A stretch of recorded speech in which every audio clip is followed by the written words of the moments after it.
Jay here for Stretford Paddock. This is the Paddock Podcast, and we've got an absolute plethora of titans from the Manchester United fan base here today, if you allow me to mix my metaphors. I've got Scotty with me. That was very freestyled, didn't it? Thank you. That was...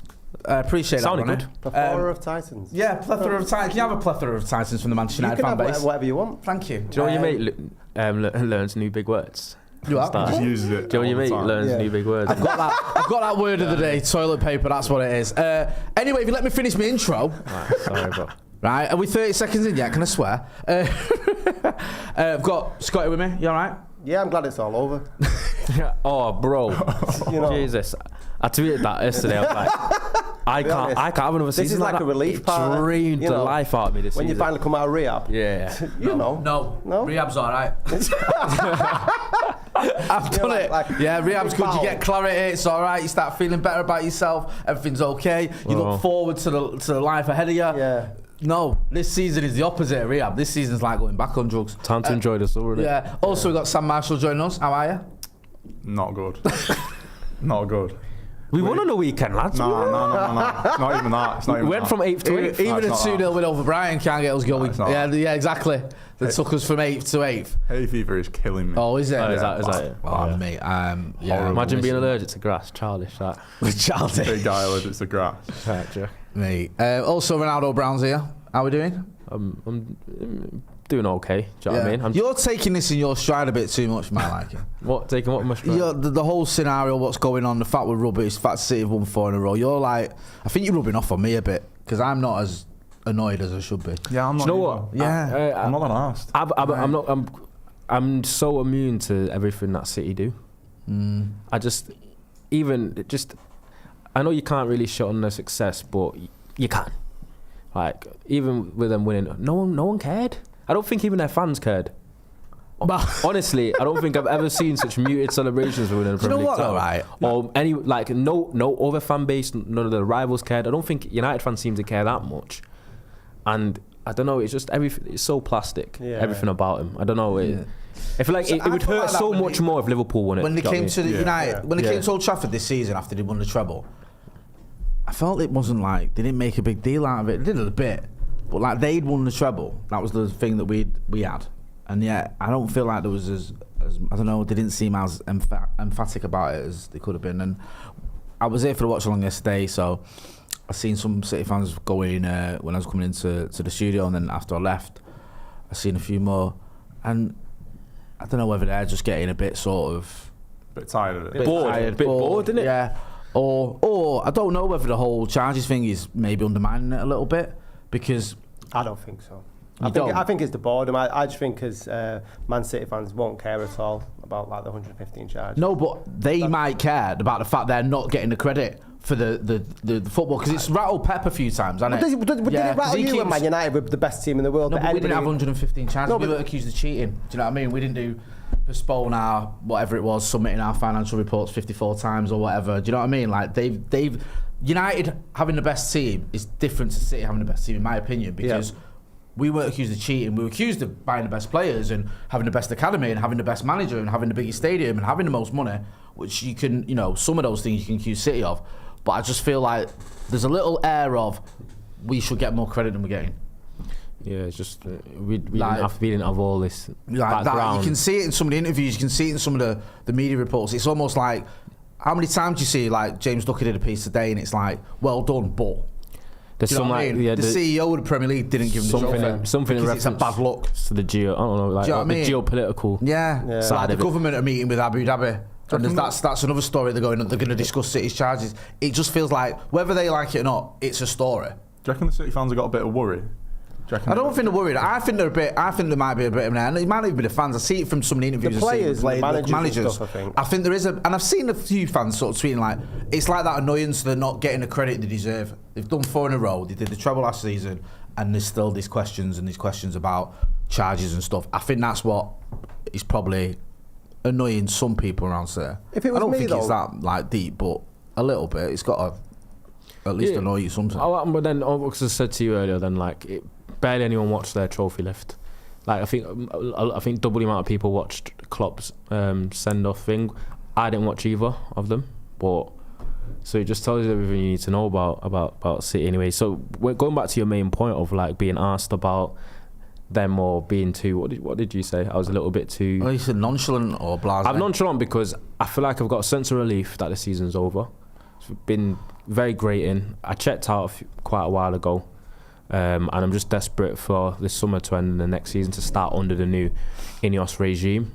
And then obviously who will actually be under the helm as gaffer remains to be seen. But I think we've got a big summer ahead because I think the pressure is going to be on Manchester United next season, and especially the gaffer and Ineos, because whichever way you want to slice it, no matter what kind of variables we've had to deal with, we have just witnessed one of United's worst ever seasons in their history, and one of our worst ever seasons in definitely this generation. And it's like, I don't know, United's not an institution that can have that going one season, 2 seasons, 3 seasons in a row. There needs to be some sort of change back the other way. So I'm just happy to see the end of the season, and I'm thinking positively towards the next, and that's it really. Can we take any positives though for how bad it's been? Do you know, like... It can't get worse. Well, it can't get worse, can it? But like, Sturgeon Ratcliffe's come in. If Eric Ten Hag got 4th or maybe 3rd, you know, Champions League spots, it may not have like shown the sort of warts and all damage that is there at Old Trafford or Manchester United, you know, the squad as a whole. I mean, yeah. So now he's basically, everything's there. You can't hide anything from the cracks, you know, on the roof to the cracks on the team to everything that's been happening at Carrington. I'm pretty sure he had his people going around, but it seemed like what's happened on the pitch now has been an accumulation of all the shit show. We can swear, look, can't we?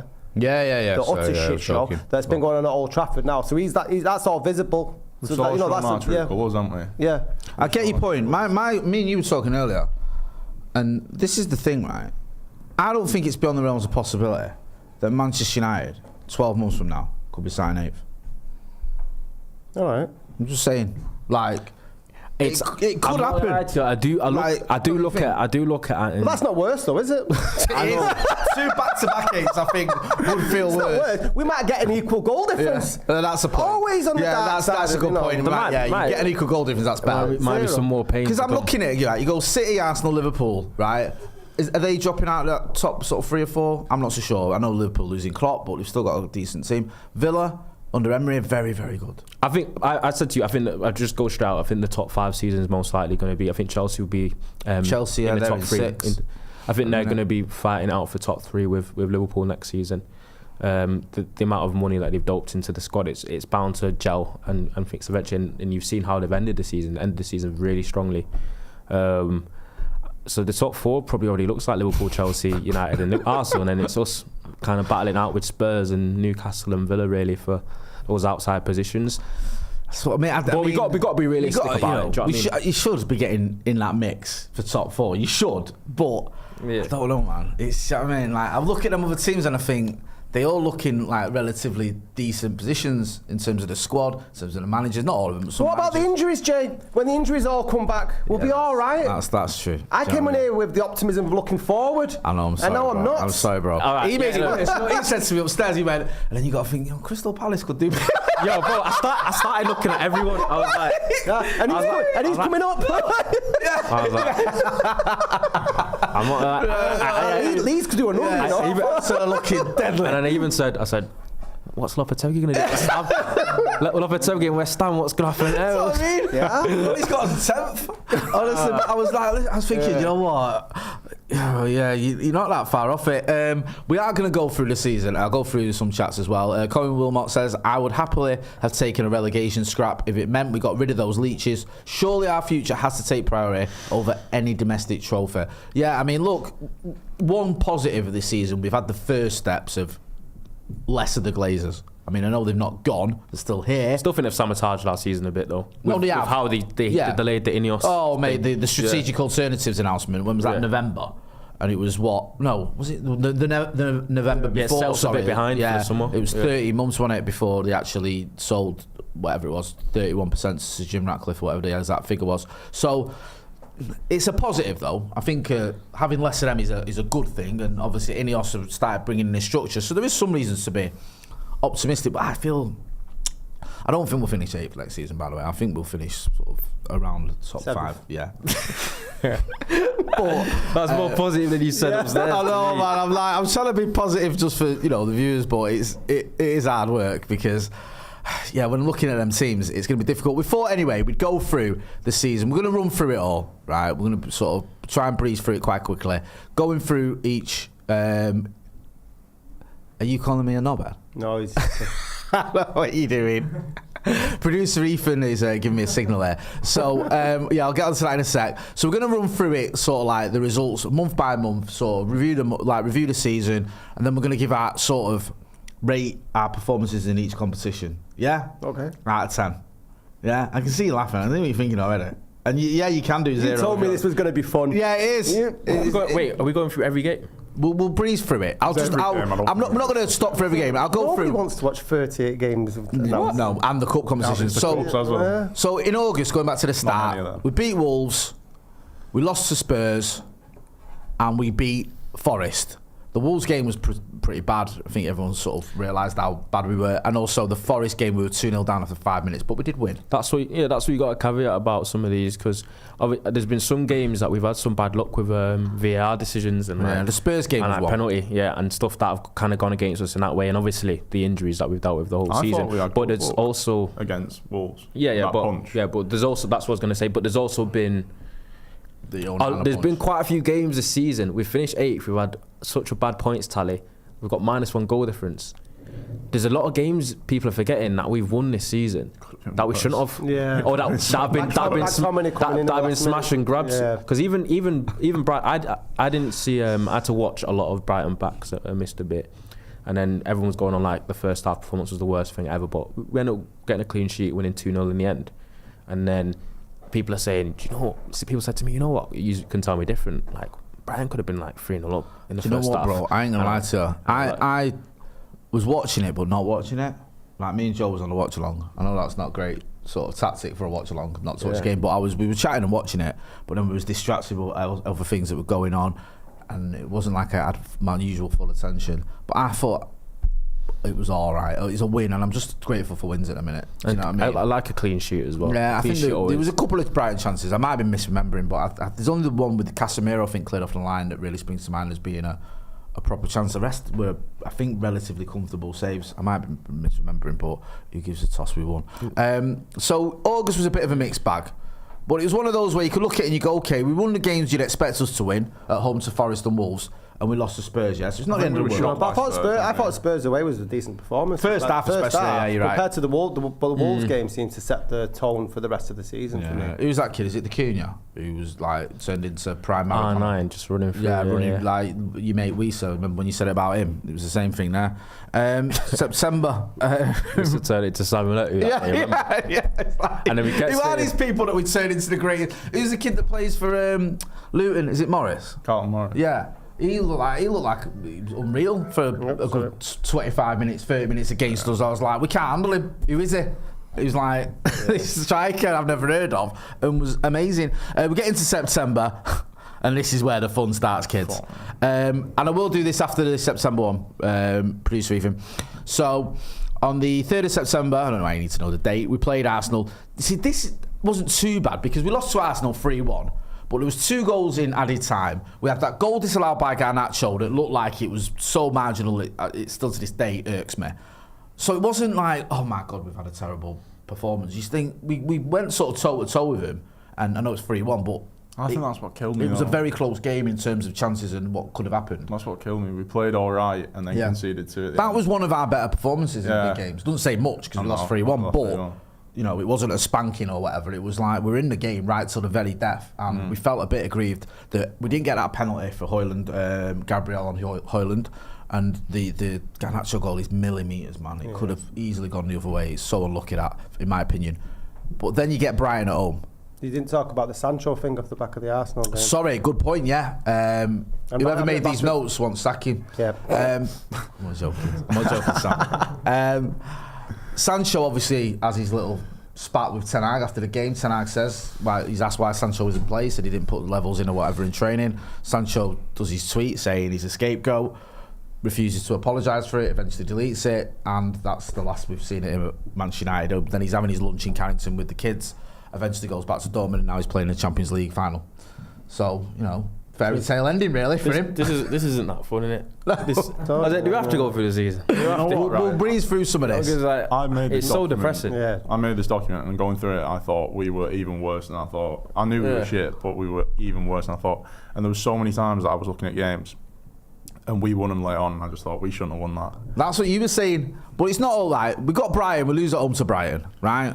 Yeah. Ending our 20 game unbeaten home run. So there's a reminder. It's not been doom and gloom. Hannibal Mejbri gets a goal. Great to see the kid getting a goal.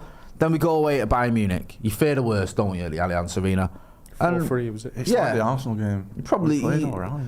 I'm going to go the other way with this one. Really? I think 4-3 flattered us a little bit. I do. I know Onana made a mistake, and they did get a late goal as well, but I didn't really feel like we were going to get much out of that game. I thought, was it not 3-2 and then Kane scored the 4-2?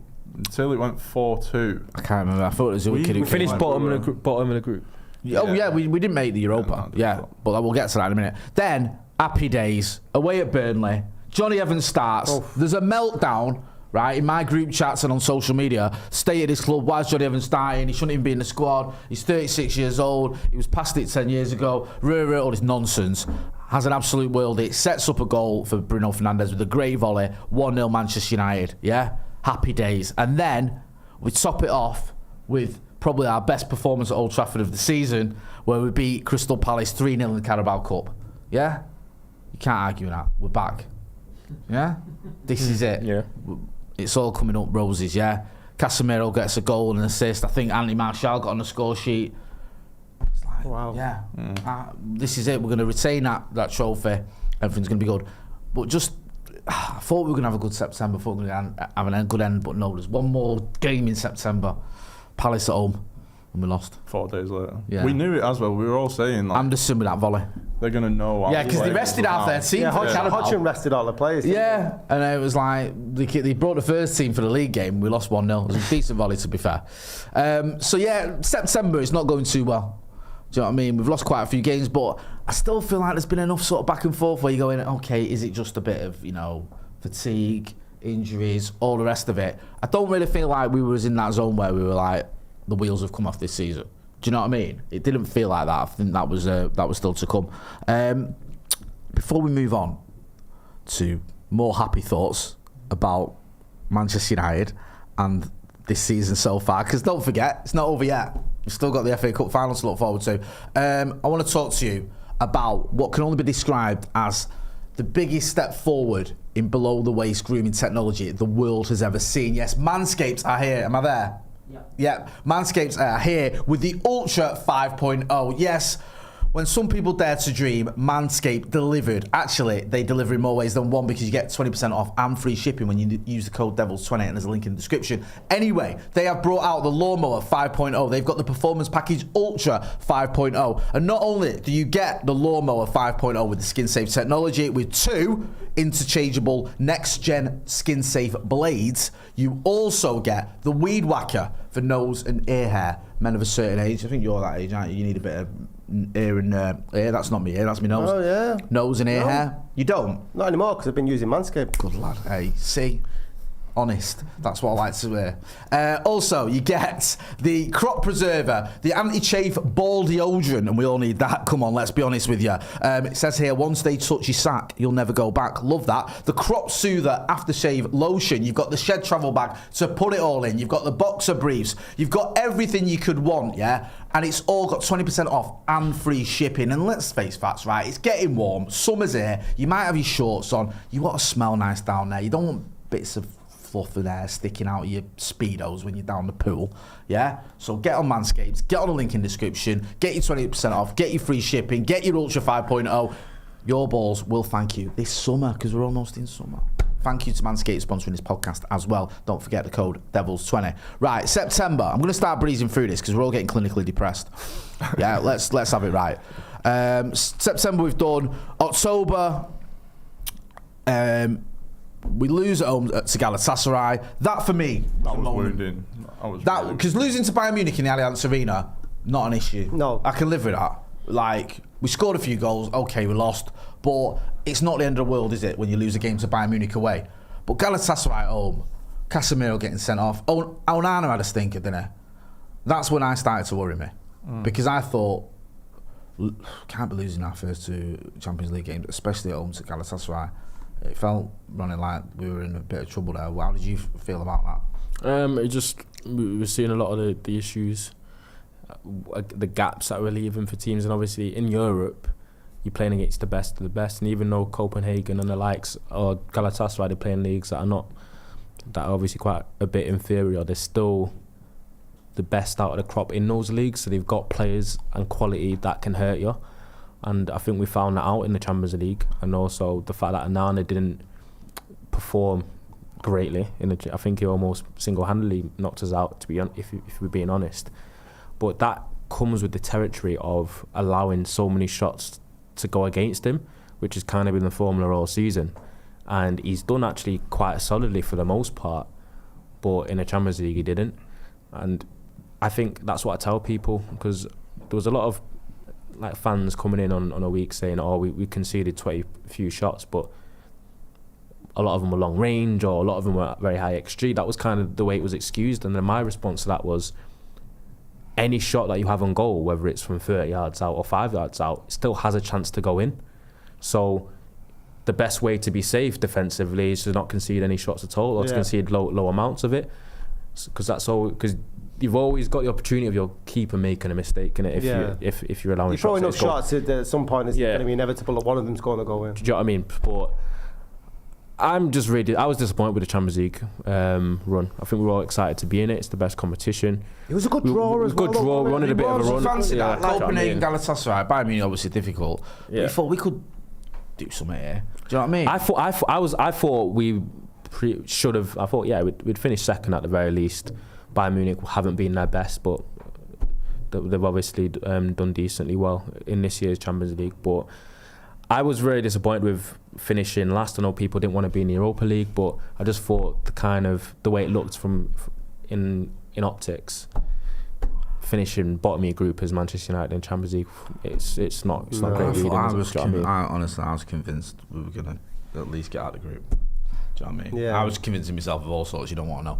But I was like, do you know what? You never know in Europe, especially when we're not guaranteed to. Especially when we're not guaranteed to be in it every season anymore. Yeah, you know what I mean, because of the competition, and obviously we've not qualified. Such a waste, isn't it? Yeah, like we're also like so excited, so giddy, and you can't even take them out of Newcastle because we did exactly the same thing as them.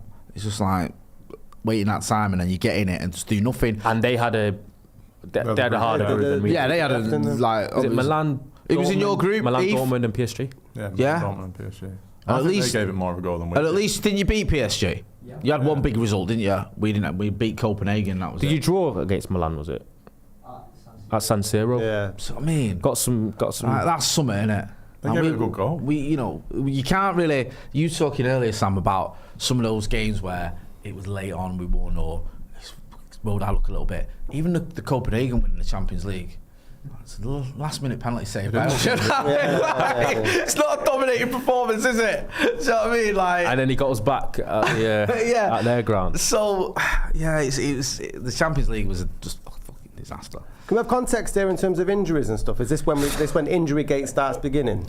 Yeah, but the Arsenal game, I think we lost Martinez, didn't we? Pretty much for the entire season. Right. So when people say injuries are the reason, is it just Martinez? Because like we still had a pretty decent strength team when we were losing to Galatasaray and Copenhagen. Yeah, I mean, you shouldn't have been doing it. No, you shouldn't. I mean, injuries can't excuse for losing at home to Galatasaray. And also, look at the players that were available for Galatasaray. You had Højlund, you had Casemiro, I think Rashford. You had a lot of good players.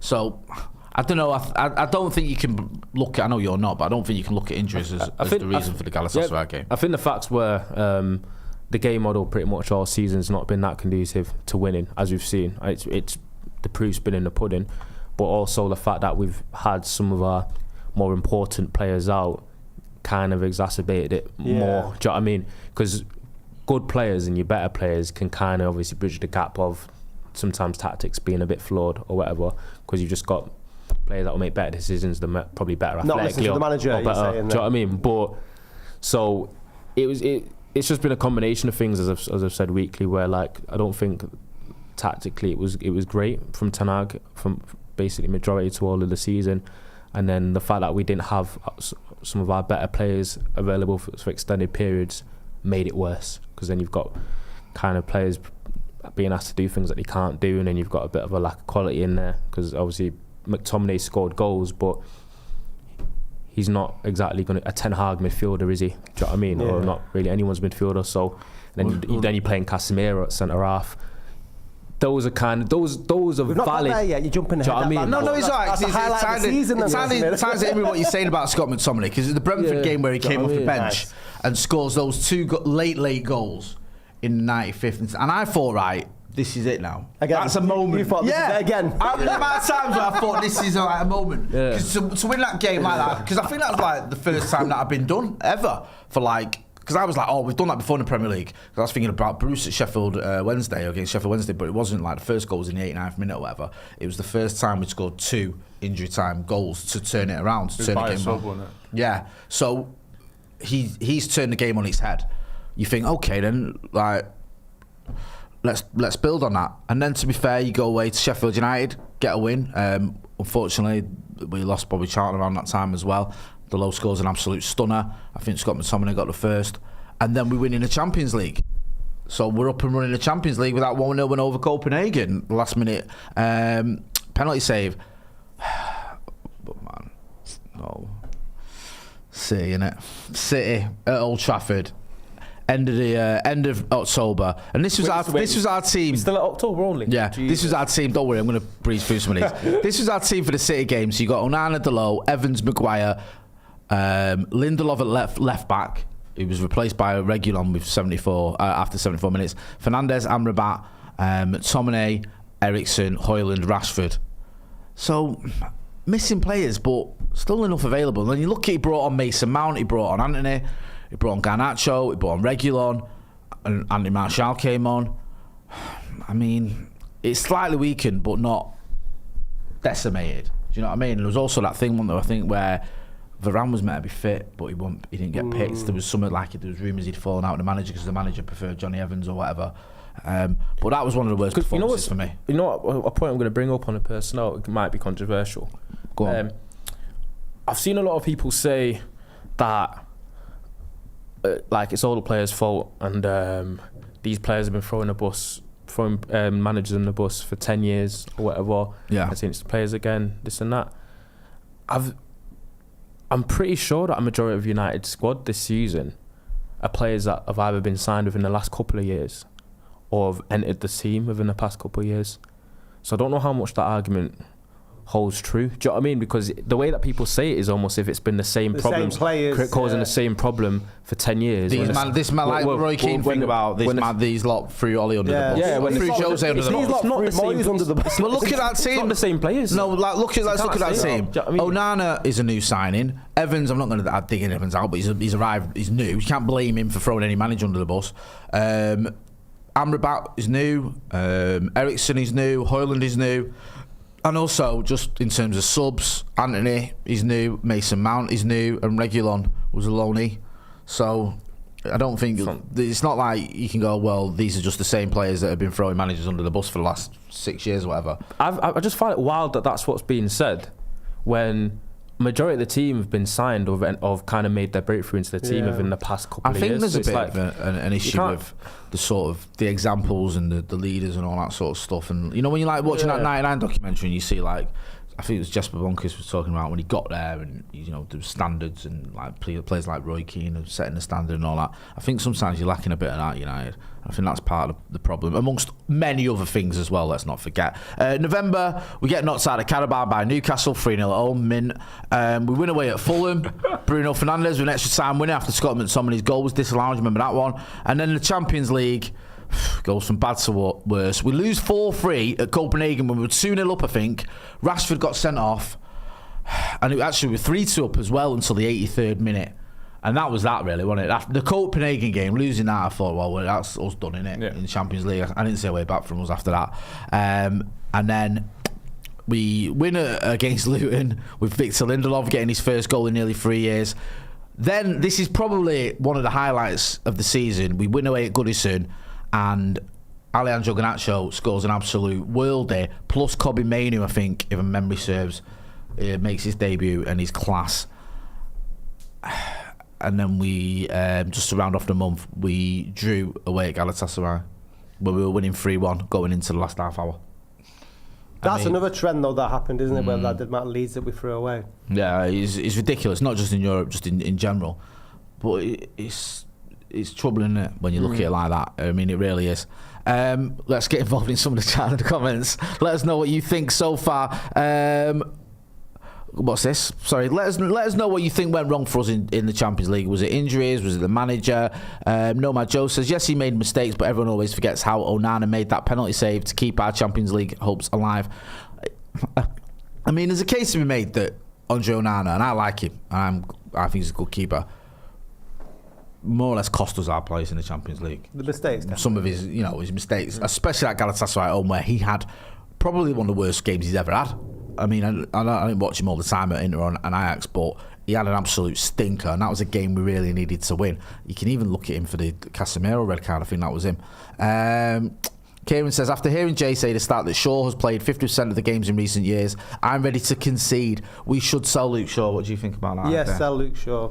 Ronnie, I'm going to come to you in a minute because you're looking at me. Go on. No, I'd say look to sell him on, because as I said, what I say about availability, but he's just getting up there in age, and I feel like people that are positive about Luke Shaw as good as he is, it's more about the idea of him rather than his actual performance. He's become more of an idea than an actual footballer. The mythical Luke Shaw. That's exactly what I was about to say. Like, I just like the thought of him just bombing past Rashford. That's just what I've got in my head. More people I know saw George best play football than Luke Shaw.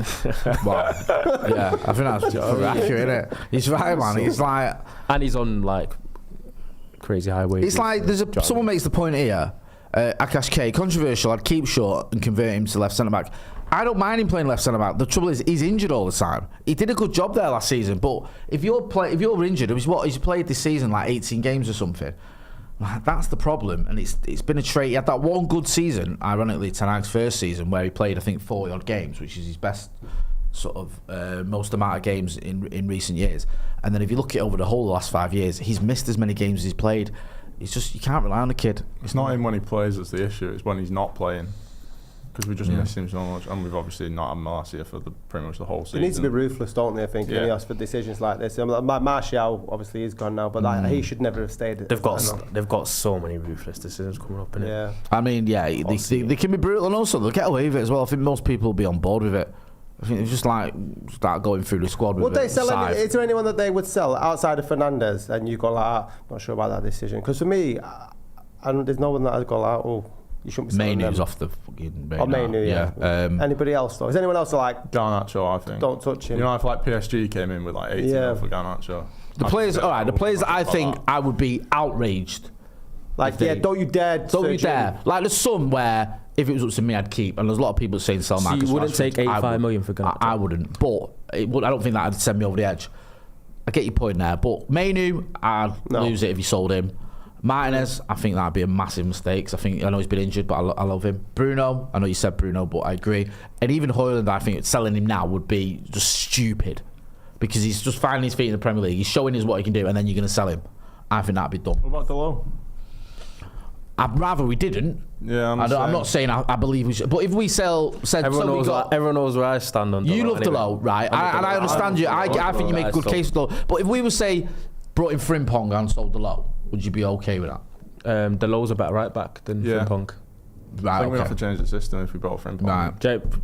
Jeremy Frimpong, he's a right wing back that primarily plays almost exclusively as a right winger. He's not a natural right winger, right back and a back four. And sometimes people look at the shiny new toy effect. Well, he's very much. I don't think Jeremy Frimpong's a better traditional right back than who is a right back that we've been linked with? Dumfries, Denzel Dumfries, is that still a thing? We get linked to wing backs a lot, innit? Because he's a wing back. He's a wing back, right? Okay. Do you know what I mean? If we did with a different system, then I know I'm giving you a lot of caveats. If we had a wing back, could you live with it? Wing back, yeah. Jeremy's much better, because Jeremy's like 10 times better than Delon going forward. you know what I mean? Because I think Delo's very unpolished. Didn't he start off at City though? So, Only Messi. Minor. I'd have him all day long, but yeah, and he's got a character for it. Listen, I'd love him. I don't think it'll happen, to be honest with you. I don't think he's coming here, especially not when we're finishing 8th. Yeah. But you can dream, can't you? What about you? Is there any player you'd be like, do not even think about selling him? Mainu probably. It's bad, isn't it? Yeah. The only one who's the kid who started playing. Mainu, Bruno, probably Garnacho and young players. Bruno as well, like his age and his wages and stuff like that. And we're looking at money that we might need to bring in. He's not that. His wages aren't that horrific though compared to some of his teammates. 30 next year? Do you know what? I'm not just saying this, right? I think Bruno will play for quite a while. I wouldn't be in any rush at all to sell Bruno. I think he's got a few years in yeah. it. I think as well. Bruno is like the one player in this absolute shit show over the last 4 years who's been top of the sort of. For you to be the only successful signing for Manchester United in 10 years, with all the shit show that we've been and all the circus, Bruno might actually be better than we've even seen him to be. Do you know what I mean? If he played in probably a more competent team. I would say that Bruno was in a Man City team. Do you know what I mean? Look at his chances he's creating. If he's got Erling Haaland on the end of them and Foden, I reckon he's got a lot more assists. Is Fernandes the greatest thing that the Glazers did for the club? They're the only good thing that they did for the club. But it's a broken clock thing, though, isn't it? Yeah, really broke. And didn't they take it? And I think they had to push for that for the January. Post-Ferguson. January signing. I think all he had to push for it was a January signing. They were after him the year and before, take it out of his budget for the following season. So even that, it was flawed. Yeah. Do you know what I mean? I just think I wouldn't even give him credit for that. That's the one signing. That's one signing, yeah. Because they were under Fergie, weren't they? So but I don't know how many. I don't know if it's the signings themselves. Would you give him credit for RVP? I wouldn't. Yeah, I don't think it's the signings themselves that have always been the problem. It's the situation United has been left in and caused, the environment and the culture by the Glazers that these signings have come into, where it's very hard for them to succeed. Has been as much of the problem than the actual signings themselves. Yeah. United have signed some really good players over the years that have failed, and that's been the reason. And the reason has been, it's not necessarily been Glazers forking out the players for the wrong types or players that are shit. It's more been there's not been like a thinking or a process behind the signings. Yeah. In terms of how are they going to come into the team, what's the system going to be playing like, where are they going to play, is the culture or the winning culture being set there? There's been none of that. It's just kind of bringing in these players, flashy names, and being left to your own devices, and then having problems with the manager, kind of stories coming out. It's been a very toxic place, and it's just like Bruno's been really the only one that, as a player, is kind of rose above all that. So I think he deserves a tremendous amount of credit for that. Yeah, I'd be devastated if we sold Bruno. I'm not gonna lie, I would. I love him, and I just think it'd be like, you found one good player in the last 11 years, and you've sold him. Like, well done. No justification. Yeah, and like now it's only if he wanted to leave, because there was obviously a suggestion that he might have wanted to go somewhere where he could win things, because Bruno's seeing it as, I've given my all for United, barely ever missed a game. I've been Iron Man. I've had all the responsibility in terms of all the creativity, all the stats, all the assists, and trying to be almost like carrying this club on my back, and I've got nothing to show for it because I'm at a club and institution that's not winning anything or not going anywhere fast. And he's probably thinking, I'm 30, probably at the back end of my prime, and there might be a bit of him or people around him that are saying, Bruno, maybe try and go somewhere where you can actually win a trophy or you can win something. Not win a trophy, because obviously you won the Carabao Cup, but I mean like the major honours. Yeah, get a league title somewhere else or something like that. Manchester United need Bruno Fernandes more than Bruno Fernandes needs Manchester United in my eyes. I think he can walk into most teams, and I think clubs would happily have him, give him more money than he is on here, and he'd win things like he said. But I think he loves United. I do, and I think he's. Would you begrudge him if he went though for that reason? If he left at the end of his contract, no. Or even if the club said, right, well, if you're going to go, we'll sell you now and get some dough. No, probably not. If you're 30, you don't want to be fighting for 8th place again. Nah, I wouldn't. I'd struggle to really be, too disappointed in him. Yeah, because that's what's come out. Basically, he's spoke to the club and saying, I want your ambitions to match mine. Which They had that says a lot conversation about with him. Rooney though, didn't Do you know what I mean? And then he stayed in it, Yeah, different ambitions then. It wasn't like, can you get us to 7th and then I'll stay. So Ineos's first job was like convince Bruno to stay. We got certain cooking, because then we obviously spoke about certain things about the manager before we come on air and stuff. And it's like, there's going to be loads of things to consider. I'm going to breeze through some of these games because we're running out of time, and obviously I don't want to go through them. I'll give you some lowlights. It was fun not talking about it. I know, we're trying our hardest there. Right. In December, we lost 3-0 home to Bournemouth. We were booed off after holding mustered 3 shots on target. Also, in December, we finished bottom of the group to Bayern Munich after losing to Bayern Munich at home. There's a little treat for us, eh? We drew at Anfield, 0-0. The Low got that red card. That's Joker red card, Michael Oliver. One of your lot, Ethan. In the FA Cup, though, it was happening. 2-0 win over Wigan Athletic. Then we drew at home with Spurs, and then we beat the mighty Newport County 4-2 after being 2-0 up and going. January was a decent month, wasn't it? Yeah. Then February, one of the highlights of the season for me, Kobe Mainu gets the 97th minute winner at Molineux. That was fantastic. First game in 500 years where United and Wolves haven't been a 0-0 draw. Yeah. So when we played him like 6 times in about a month. You just hate that. You know, Man United Liverpool is the fixture you look for at the beginning of every season. Wolves is the one I'm going on holiday. It was a horrible game, but that one was alright. It's a 7-goal thriller. We beat West Ham in February as well, 3-0. I don't even remember that. Oh yeah, I do. Hoyland's goal, yeah, sorry. We beat Villa as well. Beat Luton. We're flying until we get to Fulham at home, and then we lost 2-1. Shit ourselves again. Oh. We were winning that game, we were. No. We were 1-0 down. We equalised in the 89th minute, and Alex Iwobi. Fucking hell. But we did beat Forest in the FA Cup, the Casemiro winner. Then we get into March.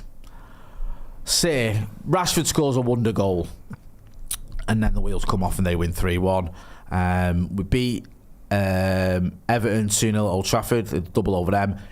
Then we're getting into March. This is the highlight of the season for me. One of the greatest games ever in the history, not just Manchester United in football. We beat Liverpool 4-3. Absolute end-to-end stuff. Looked like we were going to get knocked out of the FA Cup. Quarter-final, Klopp's farewell tour. They're on for the quadruple and all that stuff. And then that man, Amad Diallo, pops up with a winner.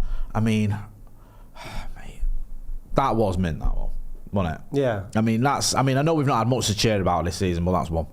You were talking before with the Brentford game. That was the turning point. This might be the turning point. But the first half against Liverpool, we were pressing really high and we looked really good. Yeah. Second half, Liverpool came out and then we were absolutely knackered. Then they went to extra time, and that's when Ten Hag came up with his latest stage of philosophy for the season, where he goes, "We'll just sack a midfield. We'll just see if we can outscore you, and then Onana hopefully can stop all the shots." Yeah, it was it Bruno, Anthony and Dalot as your back three?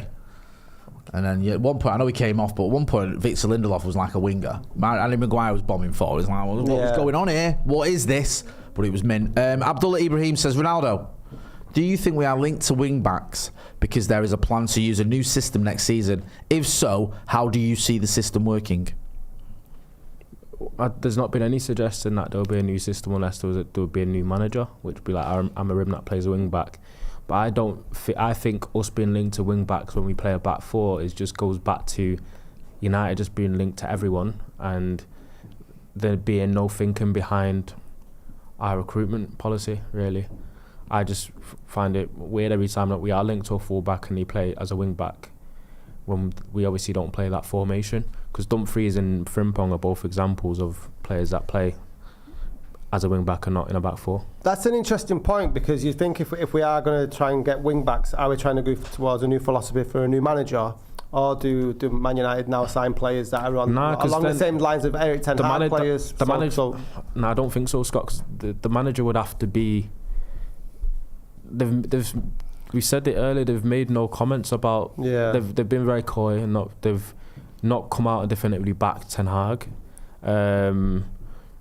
And they've not made any suggestion that they're going to get rid of him either. I don't know when that decision is going to happen, probably after the FA Cup. But I kind of feel like, did he have to wait for the FA Cup, really? Like, the Premier League season's over, and how much of a bearing does the FA Cup actually have?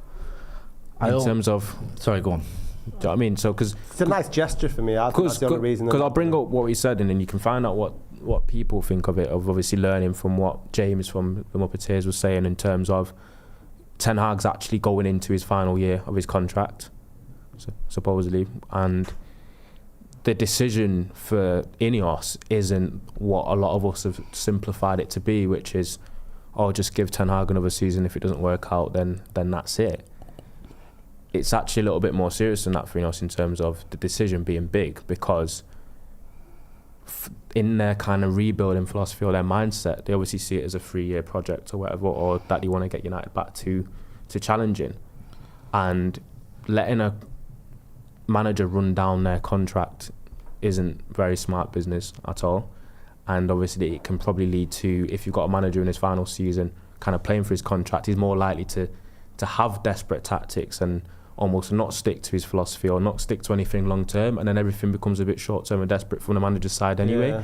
So the decision that Ineos probably are going to have to make is they actually have to give Ten Hag a new contract this summer or get rid of him. It's either one of those two things. I don't think Ineos are going to you've got one more season when you've got 1 year left of your contract left and then we'll see how it goes. That wouldn't really fit into long-term planning at all, which seems to be the way that Ineos think, and that's what Muppeteers were kind of suggesting on Twitter, and he definitely knows his stuff and knows the ins and outs and what's going on with Ineos. They've been ruthless in Nice, haven't they? I think they've sacked the manager every less than 18 months. Just a bit of news as well. We spoke about Ross Barkley on the Villa, isn't it? Yeah, he's gone to Sevilla. It's an interesting one. I want to highlight something as well. On the 6th of December, we played. Digging out your tweet, isn't it? No, it's not a thing. He knows. 6th of December, right? We played Chelsea at home. Yeah, we won 2-1. Scott McTominay scored a brace. And just before he did, a wise man tweeted, McTominay could score weekly braces and I'd still want him out of the club. For every goal he scores, his positional discipline, out of possession and his non-existent ball playing costs us otherwise during the duration of the game. You couldn't have timed it any better, bro. I tweeted that I think before he even scored one, or maybe as he scored one, and then he scored another. Yeah, he scored another. And then people have gone back and thought that I've tweeted that after he scored the brace. Looking at the stats here, it's the Chelsea game. Yeah, he scored in the 69th minute for his second. I think you've tweeted that around the 60th minute. Yes. You're on about 5 minutes. So obviously people have seen the tweet and thought I've tweeted that after, or he just won us the game and you're having a dig at him saying why he scored a brace, but I said it before he even scored a brace. But it's an interesting one that made me laugh. Would you keep McTominay? No, I think outside of the goals that he doesn't he offers very little on the pitch. I think he's just taking up a shirt, and the goals are too much of a rarity. I don't think we should be relying on him for them. Okay, what about you, Sam? The only reason I keep him is because the amount of people we have to sign this summer. I think we can keep him for another year. He can be a squad player for another year. I'd get rid of him next summer. Right. But the amount of players we need to sign this season, we'd have to get another central midfielder. But for me, if you look, this is what that shrewd businessman would do. I think me and Ronaldo on the same page. I'd have signed Barkley. I know you don't rate him. I'd sell McTominay and sign Barkley. I just worry about Barkley. He could be a bit of a problem. I don't know. He's playing Champions League football. He's not looking down and playing for 8. No, I mean he's had all these issues and obviously done well at Luton. I don't know. He's got a better move. Yeah. No, 100% he's got to play Champions League, and I think that sort of suits him. That. But the thing is, he's been at a similar club, Everton, Chelsea, and Villa. Kind of like the underdog, isn't it? Yeah. I think players like Barkley play better when they're the environment. You stick it. That's what I mean. That's my concern. Like it's not that he's not a good player. It's how would he? We're underdogs now. Yes. He'll get to us. He'll go, get me back to Luton. Hey, bloody hell, where's Morris when I need him? We'll breeze through the rest of these games. I mean, it don't get much better. The City game was the highlight. Going into April, we talked about, not the City game, sorry, the Liverpool game, trying to build on it. We didn't. The Brentford game, for me, and I know this sounds crazy for a draw, but I think that was our worst performance. That Brentford game was horrible. Was it me and you want to watch along? I think we were. But we drew. Mount scored, didn't he? Mount scored in the 95th minute and then they equalised in the 96th minute. Was it Brentford? Yeah, it was me and you. Yeah, it was a horrible game to watch. Horrible. They were all over us constantly. And then bizarrely we get what looks like a last minute winner and then somehow managed to concede a goal. It was just shocking.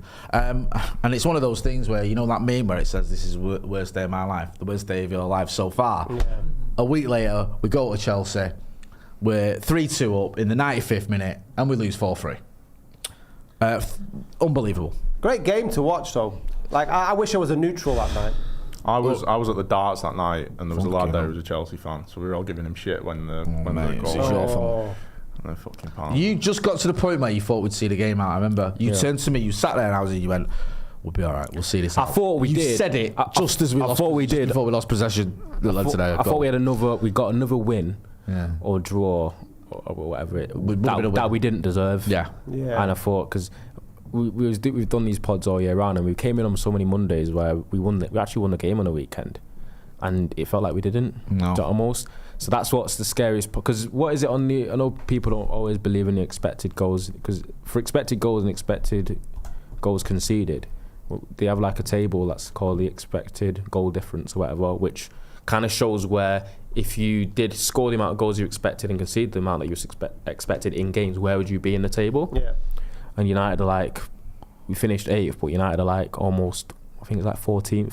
Really? Like really low down. And it's like United have actually been quite lucky in terms of us winning games where the other team have created a lot more opportunities and just not been clinical enough. But sometimes that happens, so you kind of factor that in. So we've had a better Do you know what I season mean? than Ronaldo. You know, they could have been worse. Funny enough, I'm actually being deadly serious. Like, with the circumstances, and this includes the injuries that we've had, or the other differences, combined with how poorly we've played in the tactics and whatever, the points total that we've got and finishing 8th is actually much better than it should have been to how we've actually performed. And that's what's actually scary. Yeah. Because we've got -1 goal difference, Scotty, in a 38 game season. That's so Manchester United. I know. There is no, like, I don't care, injuries included, that is almost unforgivable. I don't know how you can sugarcoat that in any sort of way. You can have some sort of certain reasoning, but Jesus. that's scary stuff. So the XG table has us 16th. 16th. 16. Yeah. So 40 points. Safe though, yeah? Yeah. Hypothetically. Yeah, hypothetically. Missing relegation. We'd avoided relegation. Brilliant. I mean, absolutely depressing, but whichever way you look at it. Talking depressing, we'll wrap up the rest of the season. We had the FA Cup semi-final against Coventry. Looked like a happy day, 3-0 up, not playing particularly well, but you'll take it. And then we conceded 3 goals, and VAR gets us out of jail in the last minute when it looks like Coventry have done one of the biggest sort of upsets in the history of the FA Cup. But we go through. I remember just after they scored, I was on the edge of a bridge somewhere. Can't remember. Yeah, I remember saying, do you know what the bad thing was? I was at Wembley when they scored that first one to make it 3-1. Everyone said we could lose this. Like, everyone was like, we could actually lose this game now. The tide just completely turned. Like, it's like, oh, we'll be all right. They went into half time at 3-0 down and thought, yeah, like, Gaffer, like, we're playing 5 at the back here. We don't normally play this. We've come in. I feel like we give these a bit too much respect. Let's go 4 at the back and give it a go second half, see what happens. We almost turned it around. Yeah. Well, it's like their fans did it. I was chatting to their fans afterwards, one of their fans, and he said the same thing. He said, we realised you weren't that good. Like, well, because it's United. I know. Season. It's like, but it's United, isn't it? It's United. Yeah, it's so obviously they look nervy. Yeah, You know what I mean? it's FA Cup semi-final. It's a big occasion. You know what I mean? You're probably thinking, oh, we're going to be up against it. United get a few goals, and then you think, actually, we should go for this. We can do these. Well, that has been our reputation all through the season, hasn't it? It's gathered pace, this sort of the amount of last-minute goals we were conceding or sort of losing games. That's the thing, though. I couldn't tell you a game that I can remember off the top of my head where I felt comfortable. Can you think of one where you felt like, yeah, it's wrapped up now, it's done? Did we concede 2 to Sheffield United, or was it 1?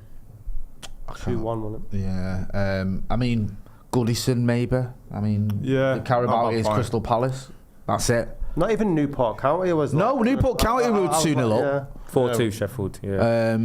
Yeah, even that was a little bit of rattle. Aaron Webb says, could we get Todibo on loan from Nice with an obligation to buy in a year, He's a good player. or pay for him over the course of a few years to help with our budget? I mean, Sir Jim, could he not pull a few strings there? Potentially. Mr. Glenn Johnson says, with Barada and Ashworth, the new Ineos model is having CEO and director of football dictate style of football, and the signings head coach Ten Hag has a lesser role. I'm going to wrap up the rest of the season as well. We lost to Palace, one of the worst performances ever. Lost to Arsenal, just barely turned up for that one, and then we ended with back-to-back wins, beating Newcastle, and obviously the win over. I think Newcastle was okay. Yep. Performance-wise. I'll say that, and then the win over Brighton, which weren't great, but a win is a win, and I'll take any win we can get. If I had to ask you to rate our Champions League campaign out of 10, what would you give it? Oh. 0. I think It was as bad Zero. as it's as bad as it It's could 0, get. isn't it? Yeah, there's no like that win over Copenhagen's not getting you any credit, or a draw at Galatasaray. No, nothing. The Premier League season, So, 4. I think you've been champions, you know. Am I? Yeah, 2? yeah, I think 2. Two. 8th for Manchester United. I think, well, I've got the Garnacho goal, Yeah, and Kobe Mainoo's emergence. there we go. And Hollywood. that's Well, what I'll I'm give you saying. 3 out of 10. I'll go 3 out of 10. 3 moments. The FA Cup. I know we're not. It's not done yet. It's going to be 10 out of 10 on Sunday. Good lad. And the Carabao. Sorry, just to round it all up. Just remind me. We beat Palace, lost to Newcastle at home. Both games at home. Yeah, that was shite. Shite. Yeah. 5. 5. Okay. Ronnie, how would you rate our Champions League campaign? 0. 0. The Premier League campaign? Premier League campaign 2. And But I should be more than 2 really, because we've done better than we should have. Yeah. yeah, okay. Versus the XG table, so I'll pump that up to 3.5. 3.5 and the FA Cup. And not that type of 3.5. Yeah. The FA Cup. FA Cup. I know. We made the final, so it's Yeah. got to be an 8 Yeah. or 9. How would you rate the Champions League campaign? It's 0. Isn't it? 0. It's Premier literally League. 0. 3 only because of the youth, and I'll tell you what, we scored some fucking good goals, didn't we? Yeah. We scored some bangers. Well, Yeah. apart from that, there's not much. It's bad that we're looking at singular goals to rate our whole season. I but- don't. It wasn't that many of them though, was No, it? it wasn't. I don't know if I read this. GJC says, did Rashford scoring 30 goals last season paper over the cracks of a mediocre season? It's not been enjoyable this year, but Ten Hag in. Yeah, because that's what's hilarious, you know. Oh, sorry, it's GJC. I've just read it now, bro. Because that's the funny part, because last season wasn't all sunshine and rainbows. It wasn't at The all. end I thought it was crap as well. The end result of 3rd place and winning a trophy is good when you look at it. It's good, but it's good. Thing as well. But he didn't. The fact that at home we became unbeatable. It was like A bit of a fortress. Yeah, I love Yeah. that, because it was against good teams as well. It wasn't just like we drew with Bournemouth, whatever. It was like we beat City, we beat Arsenal, we beat the Scousers, we beat Barcelona. It felt like, yeah, man, like this is something to be proud of for once. To him, though, But it's been horrible. to him that's because on the Ten Hag in, Ten Hag out thing, which is a lot of the discourse. And I as I've told you last few weeks, I kind of favour towards the pretty much in the middle. Like I'm pretty easy either way. I can see reasons for keeping him, and I could see reasons for getting rid, because it's about obviously going through another managerial process and all that. It's not the greatest. But then obviously hearing yesterday about kind of the dialogue around Ineos and not knowing that Ten Hag only had a year left on his contract and what that would mean from a business perspective. If you're actually Ten Hag in, that means that you're for Ten Hag getting a new contract. There's not enough evidence which is 2-3 years, Yeah. and then you've got to say, That's what as United and as on. Ineos, if you're a fan, you're looking at this. The decision right now for United is give him a new contract, or he's going. There's not we're giving him a year to run down his contract and see it. That's not how Ineos are trying to operate. Do you know what I mean? So you've got to say, with the season that we've just had, can United and Ineos justify going, oh, actually, you've earned another contract? No. That's where it seems a little bit sticky for Ten Hag. Do you know what I mean? Akash K says, I'm convinced Man United can't afford to sack Ten Hag. Robert Wilhelm says, how do you prevent an injury crisis in the future? Is it down to buying injury-prone players or a poor medical department? Prayer. That's Okay. what they need a church. You need a church, yeah. Why not? Just before we wrap up, Wally of the Weeks. In fact, you can go Wally of the Season, seeing as we're at the end of the season, practically. Who's been your Wally of the Season? Arsenal fans. Tapping that, innit? Arsenal fans, fair enough. There's a certain tweet that I can't. There's this guy. Go on my Twitter and you can read this out to people and see if they agree. And Have you tweeted it recently? yeah, it was just I literally said Arsenal fans are so strange. Was my quote tweet of it. So right, yeah. So Arsenal fans. this are is the clock. just 'cause the way they think. H. Right. I support a club. This is obviously an Arsenal fan. I support a club that changed football, a fan base that embraced people of colour back when it wasn't cool.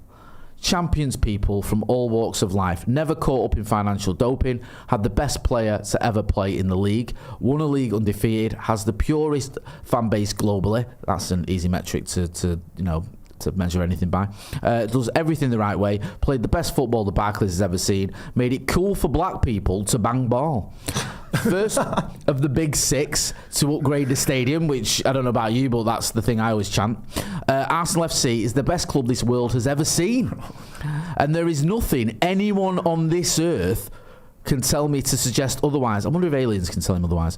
So proud of this team. Can't wait to jump down from the clock end when we win it next season. We go again. Come on, you fucking Reds.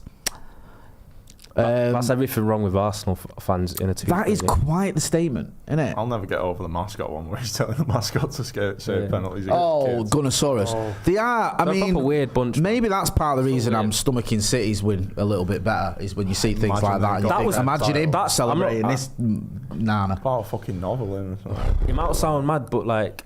I thought you were going to say it might sound mad, but I agree with him. Nah. Somehow Arsenal fans have been louder for losing, for finishing second, and the City fans have been for winning. I think you know what I think happens with some of these teams that finish second and they push it all the way. It sends them a bit dope. Copium, innit? Like when Liverpool fans did it when they got to 97 points and they couldn't get past. City got to like 100 or whatever it was. It was like Liverpool fans were going like crazy over that fact because you've done so well, and in any other season that would have won you the league, except one of two seasons, one of which is the season you're in now. It's difficult to stomach, and I think these guys, Clock and H, do you know what makes me laugh about this, right? I wonder how old this kid is. Is that his real picture now? I don't know. I bet he's only young as well, and it's just some nonsense there. So you're going Arsenal fans? Go on. It's tapping. But us, we're the fucking Wally. Nice. We're us. shit. Us. Yeah. There's a tapping. Tapping. Us. That's the first time that's ever happened, that, but I'm not going to disagree. Are you saying, Scotty? My Wally of the season would be the FA, who somehow managed to duck points from the likes of Nottingham Forest and Everton, but still yet to take any action against Manchester City for the 115 charges. Wally's. I'm going to make my Wally of the week, or Wally of the season, sorry, Jurgen Klopp. Just because, you know what I mean, it was all looking rosy, on for your quadruple, did your announcement, the wheels came off, you end up with a Carabao Cup and finishing third. Really? You doing all these dopey videos of posing with all your trophies. I've seen your tweet, which was a banger. Like, come on, get a grip. That's one good thing about the season. I think he'd won more than Fergie the way he went on. They capitulated after we beat them, didn't they? Amad Diallo ruined their childhood. So good. Daniel Berry says Wally of the season, Eric Ten Hag. Declan Laird says Wally of the season, Anthony. Oops. Fair enough. Listen, I'm going to leave it there. Don't forget to hit like, share and subscribe. Go and check out Scotty on Scotty and Motty. Go and check out Ronaldo Brown on what used to be the Bird app, Ronaldo Brown _98, I think, is it? Yeah. Sam, where can people find you? I've got my Twitter handle. Sam Marshall MUFC, I think it is on Twitter. Let's have a look. I forgot that. Marshall. I'm not going to lie, I don't tweet very much. MUFC, well, you're selling. There you go. Sam Marshall, MUFC. Go and find him on X or Twitter or whatever you want to call it. Don't forget as well to check out the link in the description for Manscaped. You get 20% off and free shipping using code Devils20. That's been Scotty. That's been Ronaldo. That's been Sam. I've been Jay. This has been the Paddock Podcast. Thanks for watching.